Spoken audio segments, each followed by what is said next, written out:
अब जितनी भी नली और बोटी है वो सबने निकाल के हमने इसमें शामिल कर दी और तमाम यखनी भी डाल दी। अब इसको हम इकट्ठा पकने के लिए रखेंगे और इसके अंदर हम इसको गाढ़ा करने के लिए आटा डालेंगे। तो घरेलू जो आटा होता है चक्की का वो और बेसन बराबर मिकदार में मैंने लिया है। हल्की आंच पर इसको हम भूनेंगे। जब भुन जाएगा तो हमने उसको निकाल कर उसका एक पेस्ट बना लेना है, पानी डालकर स्लरी सी बना लेनी पतली सी, और उसको बड़ी आहिस्ते से, इसमें कोई गुठली नहीं होनी चाहिए, और आहिस्ते के साथ हम इसके अंदर शामिल कर देंगे। देखिए अभी से कलर कितने प्यारे हो गए हैं, लेकिन ये सब इसका तेल वेल सब गायब हो जाएगा जब अच्छी तरह से पकेगी।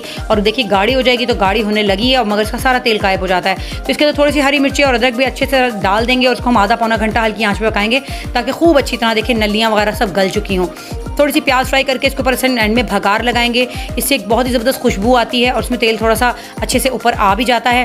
फिर व्यूअर्स इसके बाद देखिए मैंने सर्व करने के लिए यहाँ पर पहले अपनी जो है बौंग डाल दी है, नली डाल दी है, उसके ऊपर हमने इसका शोरबा डाला। कलर वलर सब कुछ गायब हो चुका है इसका, इस टाइम पे गायब हो जाता है। तो आपने जो तरी निकाल के रखी हुई निहारी का अगला पार्ट देखने के लिए मेरे साथ रहिएगा। शुक्रिया।